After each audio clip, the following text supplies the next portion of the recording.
Sziasztok! Ebben a videóban a légitársaságok jegyárazási stratégiájáról fogok beszélni. Ha ezt megérted, akkor legközelebb, amikor repjegyet foglalsz, akkor sokkal tudatosabban tudsz majd vásárolni. Illetve a végén elárulok pár tippet is, amivel tudod csökkenteni a költségeidet, amikor repjegyeket foglalsz. Tarts velem! Talán nem meglepő, de a légitársaságok fő árazási stratégiája nem szól másról, mint hogy maximális profitot termeljenek. Ezt úgy tudják elérni, hogy a lehető legmagasabb árat kérik tőled, amit te hajlandó vagy még kifizetni.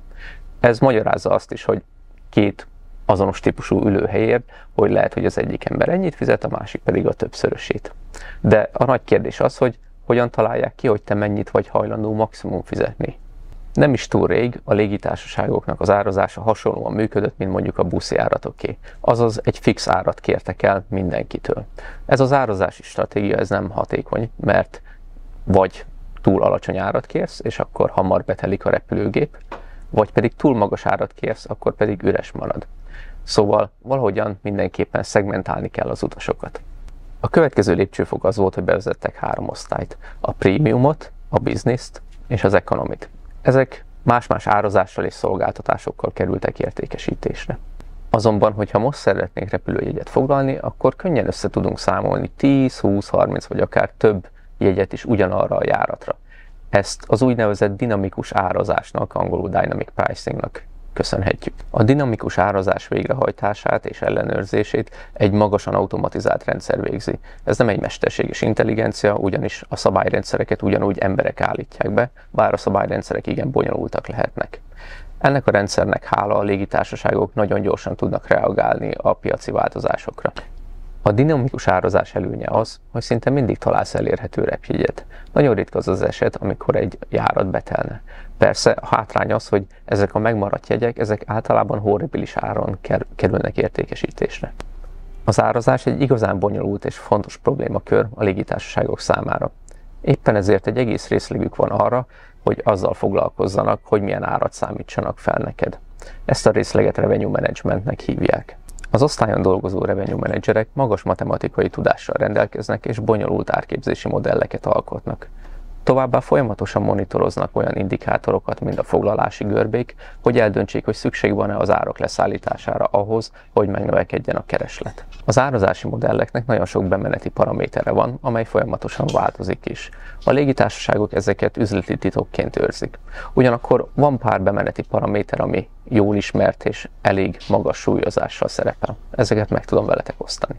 Az első és nyilvánvaló bemeneti faktor a működési költség, például a felhasznált üzemanyag mennyisége és ára. Ugyanakkor könnyű észrevenni, hogy ez nem egy döntő faktor, ugyanis nagyon könnyen tudunk találni 2 azonos hosszúságú légi útvonalat, melyből az egyik csak töredékébe kerül a másiknak. A második fontos bemeneti paraméter a történelmi adatok, azaz az adott járaton tavaly és tavaly előtt milyen áron és mennyi jegyet sikerült értékesíteni, hogy állnak idén a foglalási adatok, és milyen valószínűséget jósolunk annak, hogy a megmaradt ülőhelyeket el tudjuk még értékesíteni. A harmadik fontos paraméter pedig a versenytársak árazása. A dinamikus árazás részeként a légitársaságok felhasználói profilokat is létrehoznak. Sok ilyen profil létezik, de a legfontosabb mégiscsak az üzleti utasok és a szabadidős utasok szétválasztása. Az üzleti utasok roppant fontosak a légitársaságok számára. Bár talán az utasok 10-20%-a, aki üzleti utas, mégis a bevétele a légitársaságoknak 80%-a abból származhat. Ehhez kapcsolódik az az érdekes jelenség, hogy egy retúrutat olcsóbban tudsz foglalni, ha egy vasárnapot is beleteszel az időszakaszba. Miért van ez így? Azért, mert a légitársaságok tudják az üzleti utasokról, hogy ők hétfőn repülnek ki, és csütörtökön vagy pénteken pedig visszatérnek. A profit maximalizálás nem az egyetlen stratégia, amit a légitársaságok követnek. Például, amikor egy új útvonalat nyitnak, akkor jelentősen kedvezményesebb áron kínálják azokat.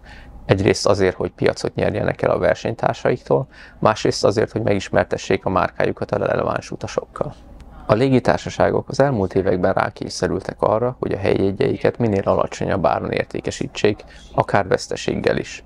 Helyette a profitot a kiegészítő szolgáltatásokon kívánják megtermelni, mint például az ülésdíjak, illetve a podgyászdíjak.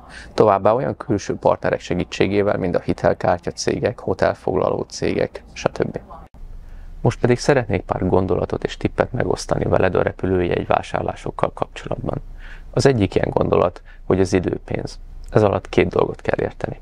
Az egyik értelme az, hogy minél több időt fektetsz bele az utazásod tervezésébe, repülőjegyek keresésébe, annál inkább lejjebb tudod faragni a költségeidet.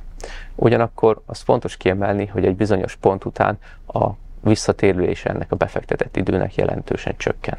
A másik értelmezése az idő-pénzt kijelentésnek az utazásodat érinti. Minél inkább fragmentált az útvonal, és minél hosszabb ideig tart az utazás, általában annál alacsonyabb áron kínálják. Ez is tartozik az első tippem. Ha túl drágának találod a direktjáratot a célállomásodra, akkor lehet, hogy érdemes feldarabolnod az utat több átszállásra. Ennek kétféle gyakori módja van. Az egyik, hogy nem a végállomásod repterére utazol, hanem egy közeli reptérre, majd pedig földi transzportáció által átutazol a célállomásodra. A másik módja pedig, hogy beiktatsz egy közbülső repteret, ahol átszállsz. Például, hogyha Londonba szeretnél eljutni Budapestről, akkor mondjuk átszállhatsz Amsterdamban vagy Brüsszelben, és ez néha olcsóbb utat eredményezhet. Ehhez kapcsolódik a következő gondolatmenet. A kényelmes utazás többe kerül. A hajnali órákban vagy késő esti órákban kínált járatok általában alacsonyabb áron kerülnek értékesítésre. De figyeljünk a rejtett költségekre is. Elképzelhető, hogy ha a késő esti órákban utazunk, akkor kénytelenek vagyunk belefaktorálni egy hotelfoglalás költségét is az utunkba, amire amúgy nem lett volna szükség. A következő tipp, hogy az utazásod előtt már hónapokkal foglald le a repülőjegyed. Ez nem garantálja, hogy a legalacsonyabb áron kapod meg, ugyanakkor így is jó árérték-aránnyal tudsz majd utazni. A következő tipp, hogy használj modern keresőprogramokat az útvonalad megtervezésének első lépéseként. Ilyen tervező programok például a Kiwi, a Skyscanner, a Google Flights, stb.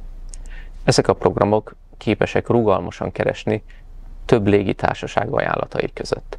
Nem feltétlenül kell megadnod a pontos dátumot, akár több célállomást és kiinduló pontot is választhatsz, illetve olyan eszközöket is használhatsz, mint árazási táblák vagy árazási grafikonok.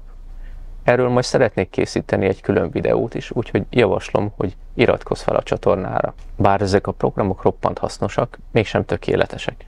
Például nem mutatják azokat az árokat, amelyet az adott légitársaság hűségi programjában résztvevő ügyfél elérhet. Ezért javaslom, hogy miután használtad ezeket a programokat, a következő lépésben tekints meg az árakat a légitársaság honlapján is.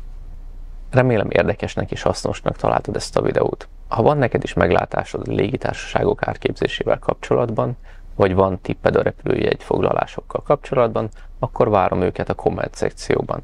Köszönöm, hogy itt voltál.